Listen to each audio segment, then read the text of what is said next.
Bronson Garlick, welcome to the pod, mate. Thank you, mate. Appreciate it. Thanks for having me on. Mate, we're here in the promised land, mate. Yeah. Garlo's Pies. My old stomping ground, Garlo's Pies headquarters in Kings Road here. So Yeah, mate. It's a good spot. it is good spot. Thanks for coming over here. But behind you, this was taken back in 2020 when I was still working here full time as sales and marketing manager.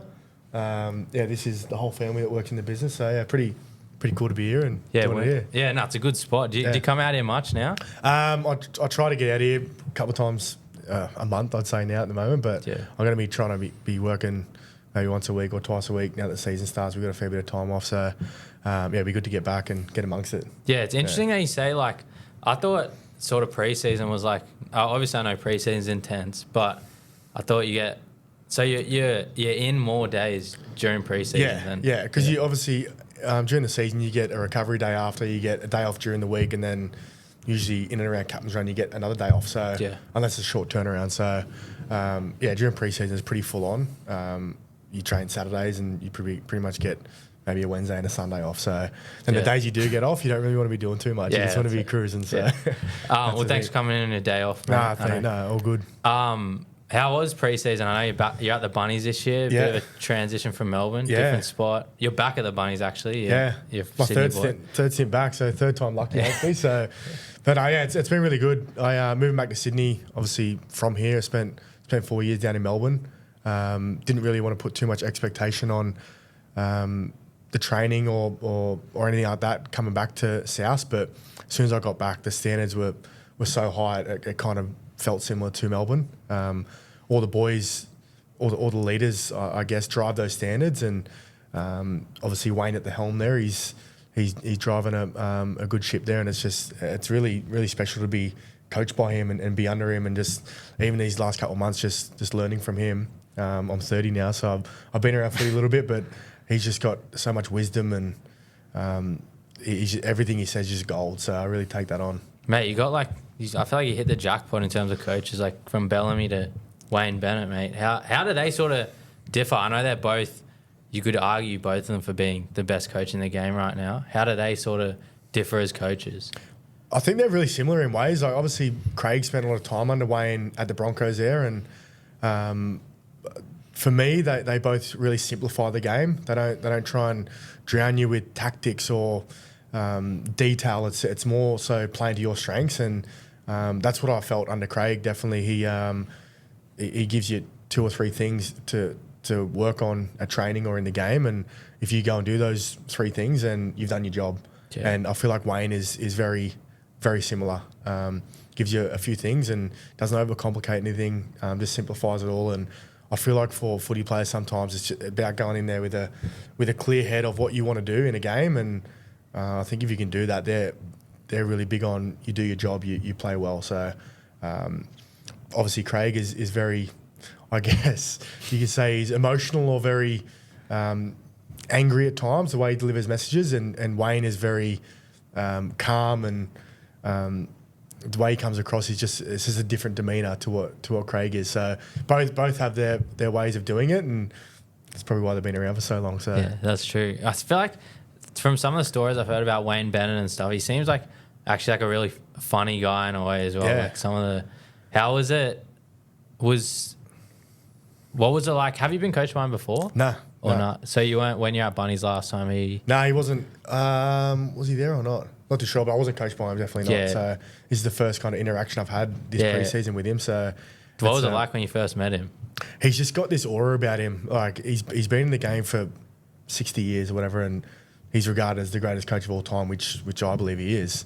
And like it's like I feel like I can speak to most people and get an idea straight away. But he, like, as soon as I saw him, I was a bit starstruck, just the way he gets around. But then as soon as you speak to him, he puts you at ease, and immediately you feel kind of comfortable talking to him, and you know what he expects and what standards he wants to drive. And it's funny, the first day I met him, he got around to pretty much everyone in the gym, had a little chat with everyone, a few personal jokes and that, which is like that's pretty crazy. Craig was similar in a way, but this was just like on a whole new level on how he operated and got around to everyone. And how was your break? How's your family? How's this? How's that? And I think that's why people regard him as the best coach, because he's that man manager, and he gets the best out of people. Yeah, I feel like when you actually, like, when you know he cares and it's not just about footy, you'll give more for him, you know? Yeah, exactly. Yeah. 100% right. Like, people want to play for him as a person rather than play for someone that expects all this but doesn't really care about you. Yeah. I think that's where people kind of get caught up sometimes and they kind of fall away from what they actually want to achieve because they don't want to play for their coach because they don't really. I don't know. That's how I feel. So. Yeah, fair enough. What was the decision moving from Melbourne to South? Because you're at Melbourne for... Yeah, I was there for 4 years. Yeah. Went down there at the in the season leading in 22. I guess for me it was wanting to get back to my family. I had a baby recently. He's 1 now, so wanted to get him back home and get around my family. I think for my missus, getting her back around family support and her friends and having that kind of base back here, and I didn't really want to go anywhere else. I got rid of my manager at the start of last year, I think it was, and my old man was looking after me, and I think he went to a meeting because he's still heavily involved in South, and went to a meeting and saw Mark Ellison and pretty much went from there. And he asked if I was keen to come back, and as soon as he asked me, I was like, yeah, get me back. And it was a very hard decision because Melbourne wanted to keep me down there, and saying no to Melbourne and Craig and Frank Panisi is a hard thing to do. But I felt for me at this part of my life, I wanted to get back and get back and play in these colours, I guess. Yeah. What was it like going first day pre-season, going back to South from Melbourne?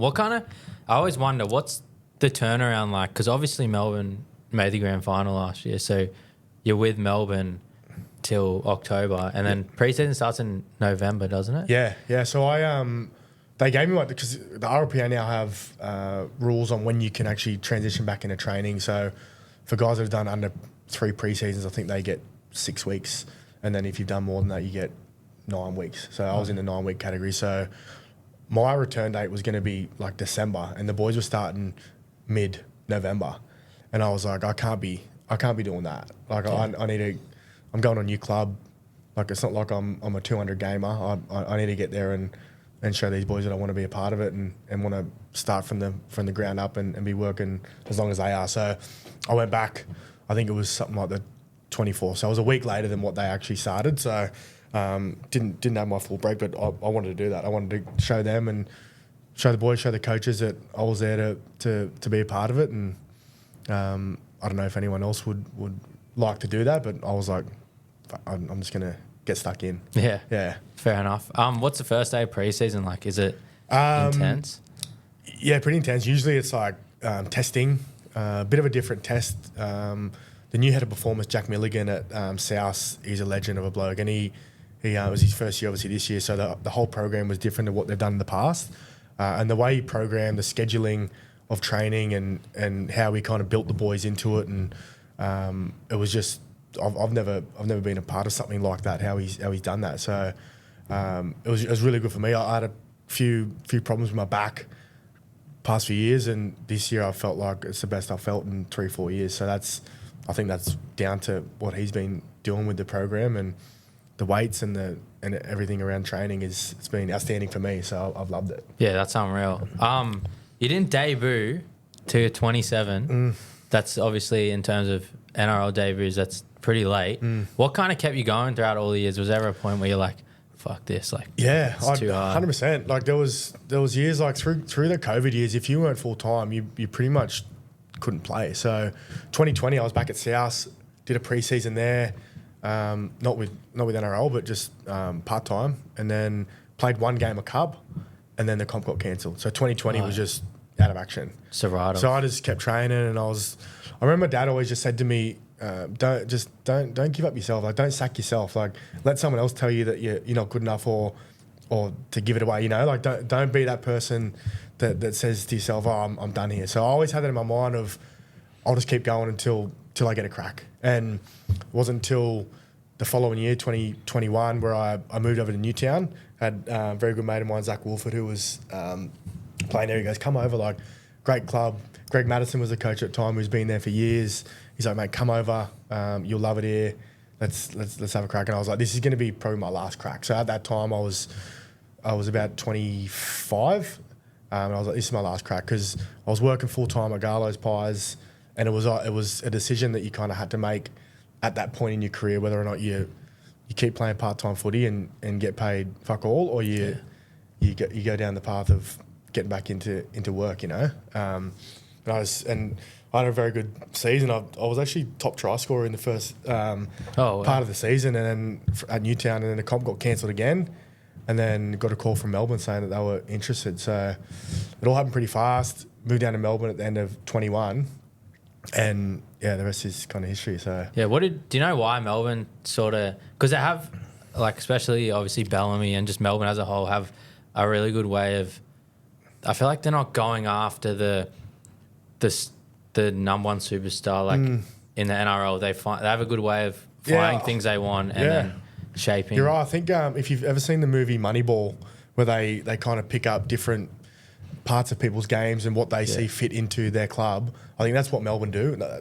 I know they do that, and I think what I was showing in the games that I played was what kind of fit their culture or their team. And when I got there, I knew straight away that if you played with effort and did all the little effort areas, that you'll eventually play there, kind of thing. So I know at other clubs that I've been, I was at the Bulldogs for years, and I didn't feel like it was like that. I felt like you had to play a certain way to be in the team, and if they didn't like that certain way of playing, then you didn't play, and I didn't play. So when I got to Melbourne, it was like, if you do these things that are part of your job in that position, then you'll play here. So it's crazy how you see like so many. The player I always think of. Do you remember Ben Roberts? He played for Parramatta. Yeah. I remember him. Like, he was obviously an NRL player, but I remember I think he played one season for Melbourne. I think he was and down there. Carved up. Yeah, he killed it. Yeah. And it's like Bellamy or just Melbourne as a whole has this way of just like bringing the best out of players. I guess. I think it comes down to Craig and the culture that they built there on that effort side of things. Like, you don't need to be the most talented player or the flashiest player to fit into their system. And I guess I benefited from being just that kind of cog in the wheel that kind of helped other people do their job. And if I fit into that, then I guess that's where I kind of flourished, as you will like. So I was very happy with the way that I kind of hung in there and eventually got to Melbourne. And it wasn't, as I said, they weren't trying to make me play like Harry Grant when I played hooker, or I just said, just play to your strengths and then you'll get the rewards from it. Yeah. What was it like finally making your debut? You waited like probably almost 20 years. What was that feeling like? Yeah, it was. I was overcome with emotion. Like, I was. It was pretty surreal. Like, even though I said to myself, I'm not going to stop until I debut. Like, there was times where I was like, is this going to fucking happen? Because I went down there and for the whole 22 season, I didn't play a game. I was going up to Brisbane Tigers every week to play cup, and at the end I didn't have a contract because I only signed 1 year. So really? I was like, is this? Have I come down here and it's just been a waste of time? Like, and then the fortunate thing was that Brandon Smith left, and it kind of opened up that spot where he was coming off the bench as a bit of a utility. And then that following season, I ended up debuting round 1. So that week was just crazy because we played Thursday night against Para up here, and I think on the Monday, Craig said, you'll probably be playing, but it's out of you and Chris Lewis, and I'll let you know tomorrow, which is a day off. And then I was sitting around waiting by my phone. I couldn't even eat, mate. I was that sick. Like, I was just expecting this call to go either one or two ways. And then he called me at like 4 o'clock, and he goes, mate, sorry, mate, I forgot to call you. Anyway, we're going with you. I've had to call Chris Lewis and tell him the bad news, but you're in, mate. And I was like, wow. Like, I didn't even know how to feel. Like, called my mum and dad straight away, and I was just like, tears. It was pretty cool. And then good thing was it was in Sydney, so I had a fair crew come out and watch. It's like 80 people come out. My brothers organised all the tickets for everyone, organised a bus to come from like the east to bring everyone out. So it was just... Mad. After the game was just, as soon as and I went into Golden Point that game too, and Harry scored on right at the end there to win. But as soon as it finished, it was like this relief of, like I've finally done it, like I've finally done it. Ran over to all my friends and family and I was just in tears. It was just the best. It was the best day ever. Yeah. It was cool. Were you nervous? I think because it came around so fast and I only got told on, say, the Tuesday, didn't really have that much time to actually think about it. The funny thing was, I was saying to my old man a couple of days before, I hadn't played too many night games. So this was an 8 o'clock game, and like during Cup, you play 3 o'clock games. Like I've never really played at night, and he's like, "Fuck, that's right." And then when I said that, it kind of made me a little bit nervous because I was like, "Fuck, like what studs am I wearing? Like, is it gonna be slippery? Like, what's gonna happen?" So you go through all those kind of that talk in your head and doubts. But when I looked around, I was like, "We got Cameron Munster in the team. We got Harry Grant in the team. Like, yeah, who else? Christian Welch. Yeah, like how bad could this be? Like, got these blokes alongside you. Like, it's pretty cool." Yeah. Did you have like any welcome to the NRL moment or a moment where you're like, someone spray you or something like that? No, not really. I was sitting on the bench for most of the game. I only got on, I think it was like 15 minutes to go in the game. So and it was close. Close. It was, I think we were drawn at that time. So I was like, "Fuck, am I going to get on here? I've got I've got 80 people sitting in the stands. Am I actually going to get on?" But no, I feel like we had a fair bit of momentum when I got on the field, and then not sure if we scored or not straight away, and then went to golden point. So it wasn't really anything like that. Josh Hodgson was playing. I think he got into me a few times. Campbell Gillard, like they're all big fellas, but nothing really like that you probably heard in the past when people make their debut. No, that would make it worse having to sit on the bench for 65 minutes. Were you nervous as? Yeah, well, I think like sometimes you kind of disassociate yourself with the game because you're sitting there watching the game, but you're also thinking about what your role is going to be like when you get on. So you sit there and then it gets to half time, you're like, "Fuck, okay, well, got to warm up again." And then you sit there for another 20 minutes and then it's still not on. You're going, "Fuck, what am I going to, like, how am I going to make an impact here? Like, what am I going to do?" So yeah, I think it's, you kind of go over in your head. I think that's the most nervous I was the whole week, was waiting on the bench to actually get on. Yeah, 100%. And when you get on, all the nerves obviously go and get that adrenaline, and you're playing. So what's the transition actually like been from Melbourne to Sydney? I know you're from Sydney, so it's all like it's not new to you. But was there anything you kind of like got used to down in Melbourne or are you recognised more here, stuff like that? Yeah, definitely. Like I'm not a big name player in any stretch, but like the community that I live in around Maryborough, Matraville area, like you go around and people are wearing South hats.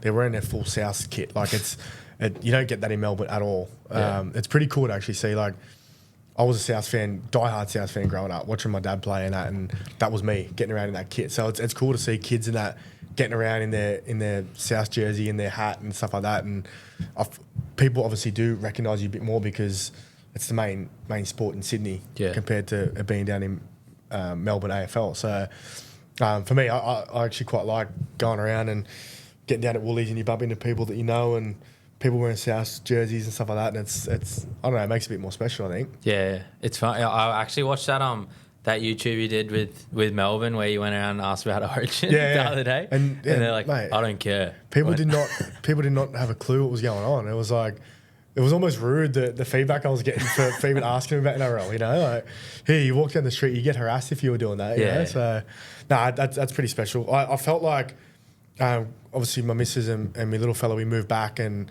I felt like we were just here on holiday for a little bit because like we'd come up every so often and stay here if we played in Sydney or whatever it was, but it just felt like eventually I had to get back to Melbourne for pre-season, and it was cool that obviously we moved into our new place and training was just down the road, and it feels like we're back for good now, which it should, because I've been here for 4 or 5 months. So what's it? Because you're obviously a Souths fan growing up. Yeah. How special is it to you're playing this Sunday? Yeah. How many days is that away? 5 days away or something?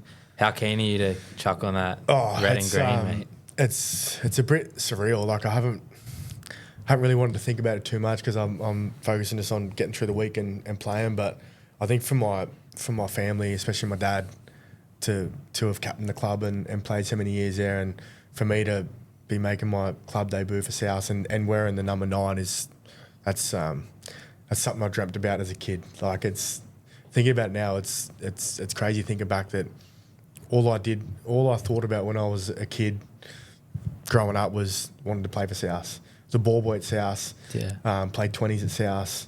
Played a game of cup there. Like, it's just, that's all I thought about. And obviously being at Melbourne, you kind of move away from it and don't think about that when you're playing for another team. But as soon as I moved back and when I put the South training kit on for the first time, like, I felt like a little kid again, you know. Like, it actually, like, it sounds a bit funny, but like, I got all my kit and I took it home and I was saying to my missus, like, how good's this? Like, to have the bunny back on my chest, and like it took me back to being a kid again, which is, I don't know if anyone's experienced that before, but for me it was pretty emotional. So yeah, for my family to see that, and all my mates are South fans, so like that's just going to be a pretty cool moment for myself, but also everyone that's been involved in the journey for me to come back here too. Yeah. So, yeah. How are you boys in terms of like a team feeling about this season? You boys obviously have a really strong team. All you, at the like everyone's healthy.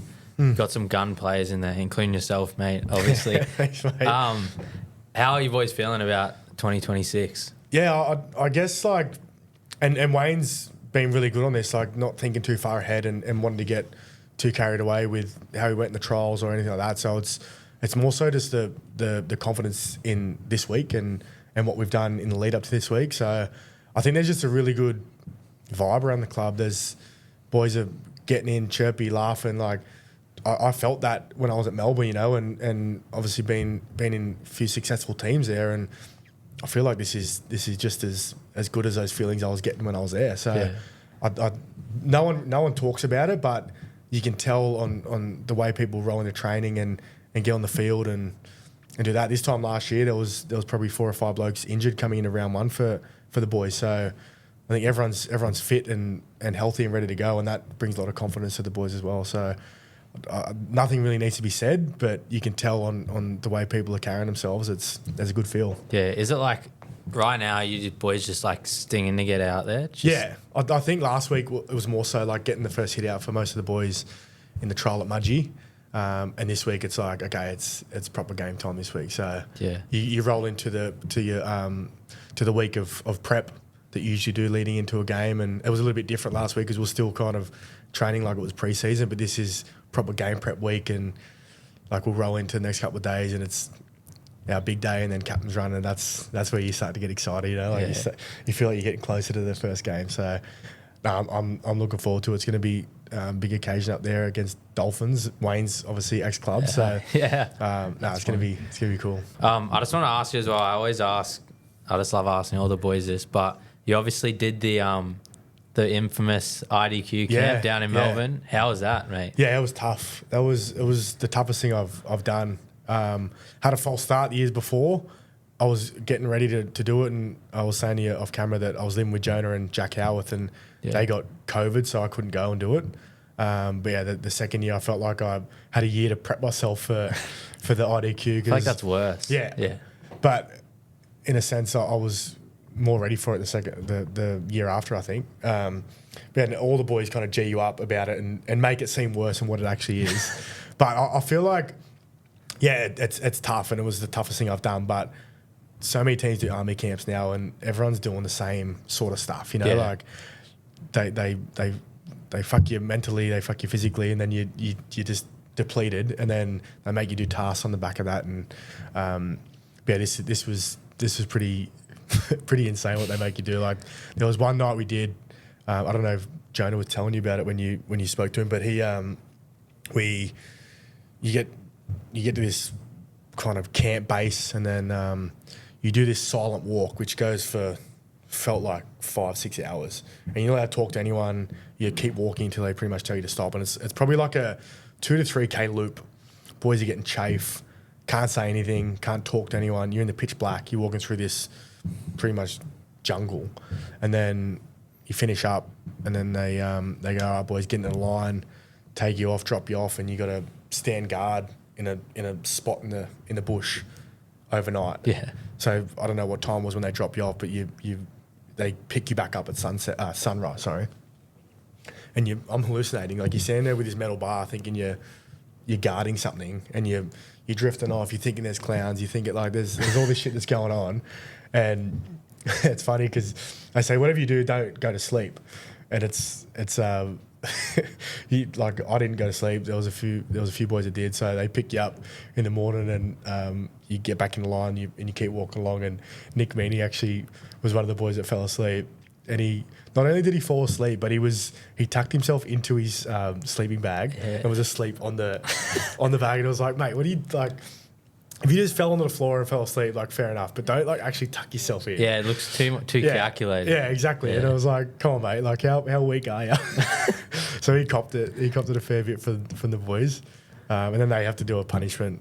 They had to lick a Tim Tam down to the biscuit. Oh, I think Jonah in front of us, at the end of that. But yeah, it was funny because that was Jonah's obviously first IDQ, and then we thought that'd be the end of IDQs because you only do it once, like a proper one, and then was there another? Yeah, well, at the end of Geelong camp, which is a pretty big part of the Melbourne preseason, they did like a surprise kind of day and a half of IDQ. So that was, and it happened again the following year. So pretty much done 3 IDQs. Mate, it's just, I can't even imagine. Just the stories you hear. I remember Pap told one or something that someone came onto the bus, but it was not a real person or some shit. Yeah, boys are hallucinating because you eat nothing pretty much, and then you go on and doing this, and it's just like your mental state's just wild. It's funny because we did those little surprise IDQs that were the day and a half, and Jerome Hughes never done one.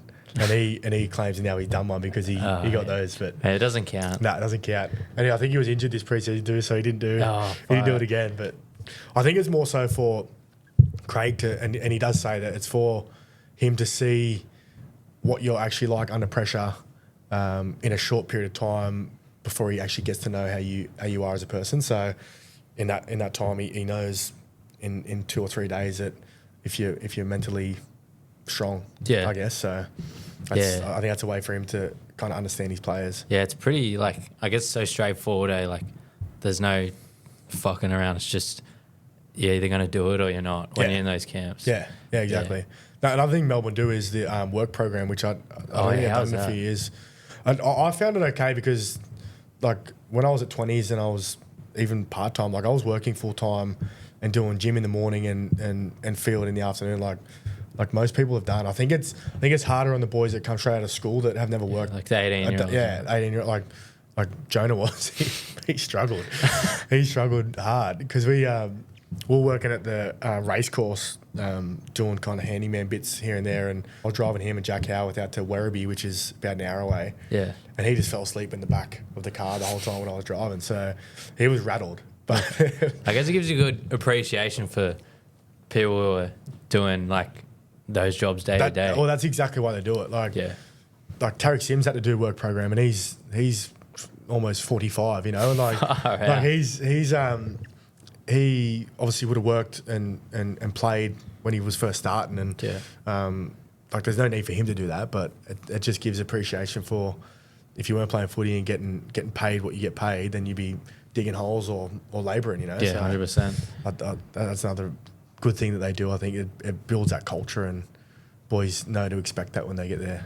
Yeah. I know you talked about before that your dad's been managing you and helping you out. Yeah. I know he's a pie legend, but also a footy legend. Yeah. What was it like having him as a dad growing up playing the NRL and obviously got the best pies in Australia, mate? Good shout out there. Yeah.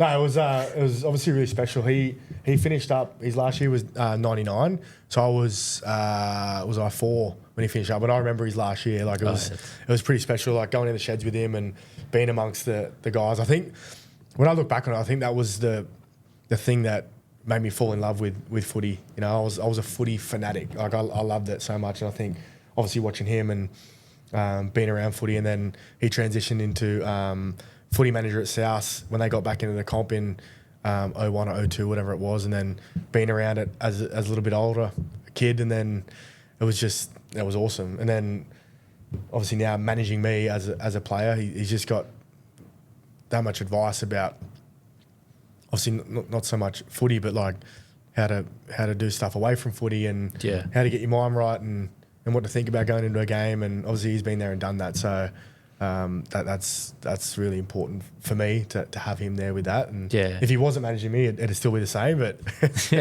he's now my manager technically. So so he went over to Vegas as well. He did, yeah. Yeah, the boys in their budgie smugglers, the Garlo's pies. So good thing was they got the pies into Allegiant Stadium over there. Yeah, so that was pretty special to be over there and be showcased on the kind of world stage, I guess.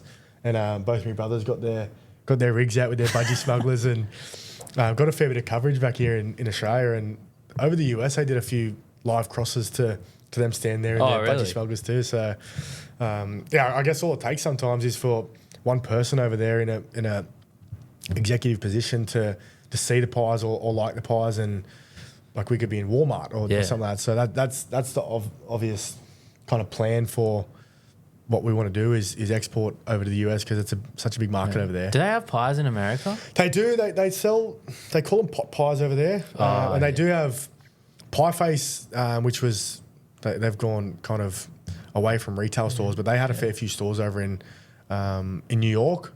But there's some brands that are in the supermarkets over there. But I feel like when they understand what a pie is, because they think apple pie or sweet pie, whatever it is, when they know what a savoury meat pie is, they love it. Yeah. And when you tell them it's the equivalent of a hot dog in America, it's they kind of go, oh, okay, yeah, I'll try that. I like that. Yeah. Yeah, mate, you got to get them over there somehow. Yeah. Be elite. They love it as well. Yeah, we had a store over there that we closed up in 2015.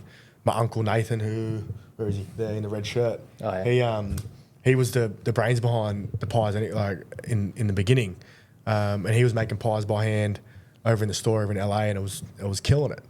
Right next to UCLA Uni, and we had the store for about 18 months, and then when he moved back to Australia, it was just pretty hard to manage it from Australia, so close it down. But the plan eventually would be to have one open up again. Yeah, that's a hard thing because you want it to stay the same pie, but in America, and obviously they do things differently. Exactly. Over there, so you need an Aussie.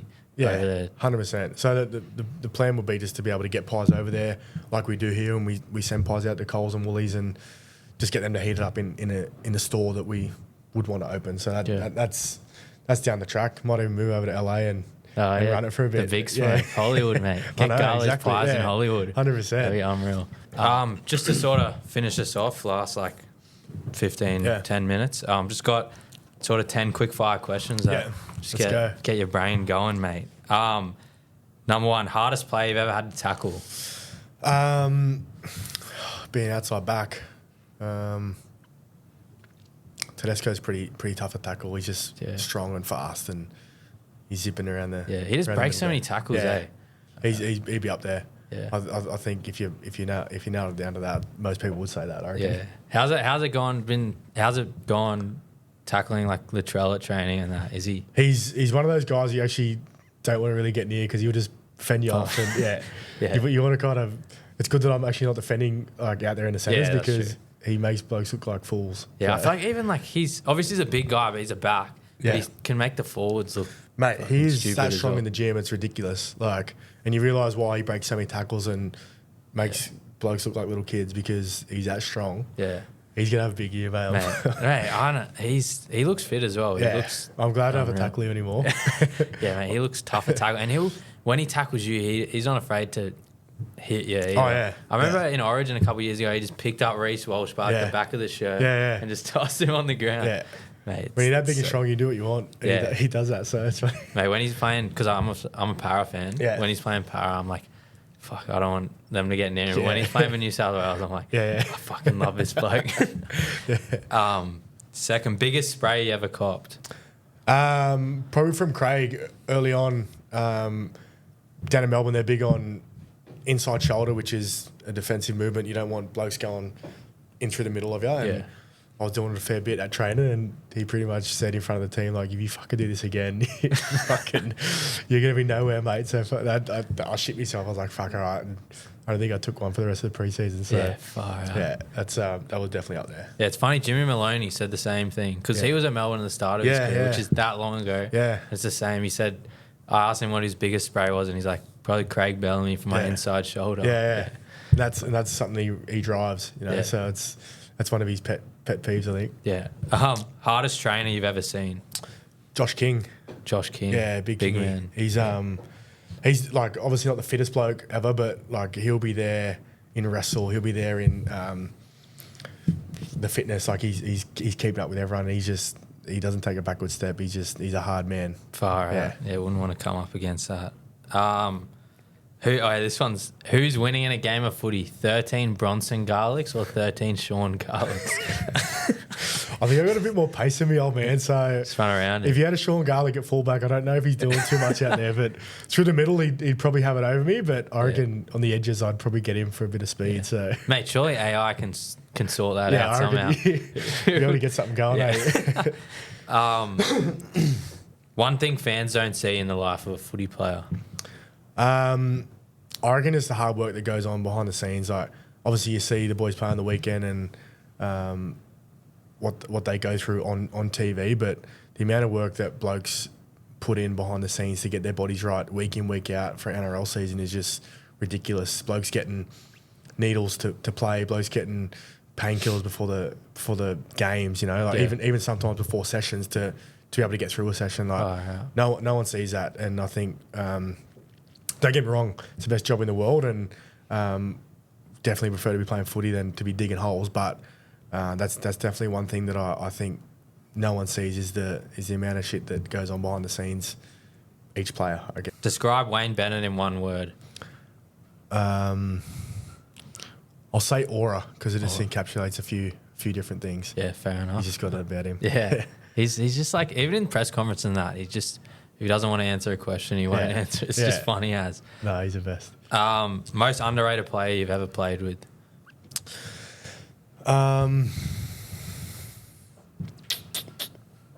Underrated. I'll probably throw back to Josh King. Yeah. I feel like he's played that many games now, and I feel like he should be thereabouts for an Origin. He'd be the perfect Origin player in my eyes.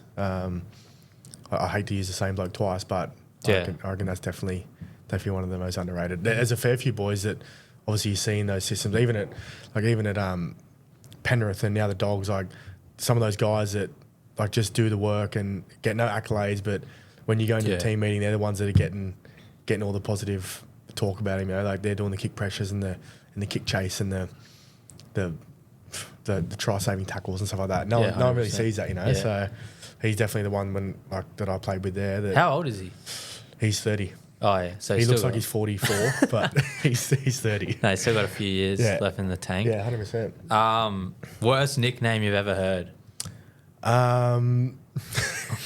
Alec MacDonald got chin because he's got a massive chin on him, and I don't think he liked it originally, but I think it just stuck. But that's pretty funny because I remember early days everyone was like, "Nah, it's slack," and then he was like, he didn't know how to take it. Yeah, but chin. Definitely up there because you look at him, it's pretty large, big fella. Yeah, but it's funny now. But it would have been rough early. Yeah, because I don't know who gave it to him, but it was almost like, fuck, you got a massive chin, and it just stuck. Yeah, I actually would love to know who gave him that. Surely, I think it was Christian Welch. Could have been him. Oh, really? Yeah. Man, I thought he was one of the good guys. Nah, he pretends he's a good guy, but he's one of the worst guys ever. Oh, really?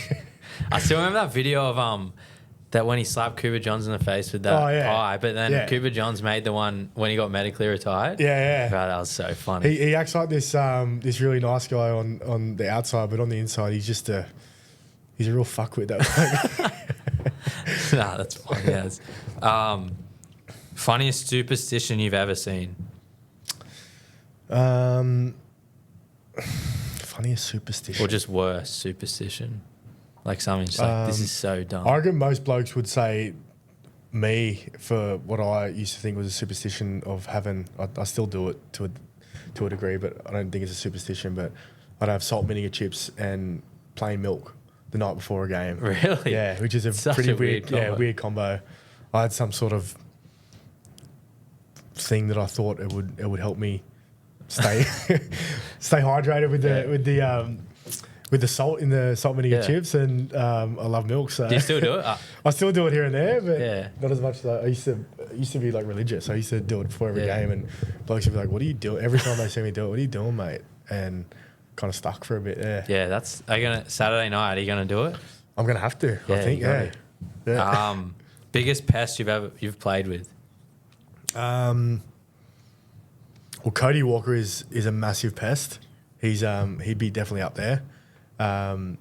Josh Reynolds is pretty. Yeah. He'd be up there when I was at the Dogs. There, he's he's always doing something, and I think he's grown up over the years. But when I first got there, he'd be into everyone, anything, and I think Cody Walker's up there as well. But then you see it in the games as well. They're probably doing The same that, thing. same thing. Just so funny to watch. just pestering blokes. Yeah. You know, like just get under their skin. And that's what makes them fucking great players. I remember Josh Reynolds just like because that's when I like.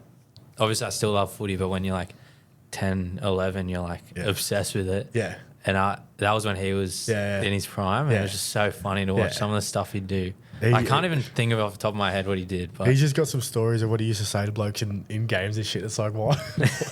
And then he'd come on the field and he'd be like, fuck, like, just the game just took over me and I just felt like I needed to do that at the time, you know? So it's so funny because, like, obviously Cody Walker is a pest, but he's sort of like a bigger body and can kind of hit blokes. But Josh Reynolds was like one of the smaller guys on the field and he's just spraying. Oh, mate, he put his body on the line, but wouldn't he? Yeah. He'd come out of the line when the shoulder charge was still in.